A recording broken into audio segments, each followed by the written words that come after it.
नमस्कार, मैं हूं विवेक शर्मा। पंजाब केसरी टीवी चंडीगढ़ देख रहे हैं आप। अंतर्राष्ट्रीय खबरों में खबर अमेरिका से।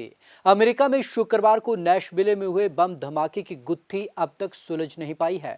जांच एजेंसियां लगातार ये समझने की कोशिश कर रही हैं कि यह आतंकी हमला था या एक हादसा। लेकिन एक बात साफ है कि यहाँ पर जांच एजेंसियों को कुछ मांस के टुकड़े मिले हैं, लेकिन ये भी अब तक साफ नहीं हो पाया है कि इंसानी मांस है या कुछ और। चलिए आपको एक खास रिपोर्ट दिखाते हैं। नहीं सुलझ पाई धमाके की गुत्थी। धमाके वाली जगह से मिले मानव शरीर के हिस्से। घटना पर सस्पेंस जारी। आतंकी हमले के एंगल से हो रही जांच। धमाके में 3 लोग हुए घायल। अमेरिका के नैशविले में शुक्रवार सुबह करीब 6:30 बजे भीषण विस्फोट हुआ। यह धमाका टेनेसी इलाके में AT&T कम्युनिकेशन बिल्डिंग के सामने खड़ी एक RV यानी कि रिक्रिएशनल व्हीकल में हुआ।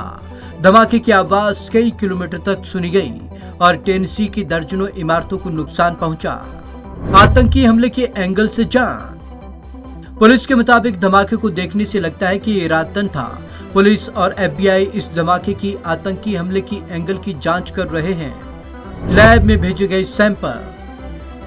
नैशविले के पुलिस चीफ जॉन डेरिक ने कहा, हमारी टीम को घटनास्थल से कुछ टुकड़े मिले हैं। फिलहाल हम ये नहीं कह सकते कि ये मानव शरीर का हिस्सा है या फिर कुछ और। इन्हें लैब में भेजा गया है ताकि स्थिति स्पष्ट हो सके। जिस मोटर होम में धमाका हुआ उसके बारे में भी जानकारी जुटाई जा रही है। वो किन इलाकों में गई और कौन लोग इसके अंदर गए। क्रिसमस के मूड में इस धमाके की वजह खोजना आसान नहीं है। हो सकता है ये महज हादसा हो। धमाके में 3 लोग हुए घायल।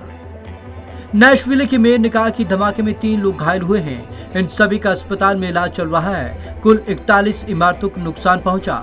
पुलिस के मुताबिक जिस मोटर होम में धमाका हुआ उससे कुछ देर पहले रिकॉर्डिंग की आवाज सुनाई दी थी। इसमें कहा गया था कि कुछ देर में बम धमाका होने वाला है। पुलिस ने अब तक ये नहीं बताया कि यह मोटर होम किसका था और क्या इन लोगों पर खुफिया एजेंसियों की नजर रखी जा रही थी। धमाके की वजह भी अब तक साफ नहीं हो पाई है। फायरिंग की सूचना पर पहुंची थी पुलिस, हो गया धमाका।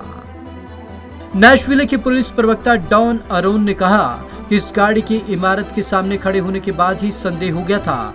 हालांकि पहले 911 पर फायरिंग की सूचना दी गई। इसके बाद वहां पुलिस पहुंची और संदिग्ध गाड़ी को देखने के बाद बॉम्ब स्क्वाड को फोन किया गया। इसके बाद पुलिस लोगों से इस इलाके को खाली करने की अपील कर रही थी। इसी दौरान ये विस्फोट हो गया। बहुत सी इमारतों को पहुंचा नुकसान। नैशविले के मेयर जॉन कूपर ने बताया कि धमाके से बहुत सारी इमारतों को नुकसान पहुंचा है। उनमें से कई कांच धमाके के कारण टूट गए। कुछ इमारतों को खाली कराया गया है, लेकिन अभी तक ये कहना मुश्किल है कि कितने घर और लोग इस धमाके से प्रभावित हुए हैं। ये जो मांस के टुकड़े मिले हैं उन्हें लैब में भेज दिया गया है ताकि ये पता चल सके कि आखिरकार ये इंसानी मांस के टुकड़े हैं या कुछ और। उसके बाद ही पूरी स्थिति साफ हो पाएगी और साथ ही मामले की गहनता से जांच की जा रही है कि आखिरकार ये एक हादसा है या आतंकी हमला। तो आज की इस खास रिपोर्ट में बस इतना ही। विवेक शर्मा को दीजिए इजाजत। नमस्कार।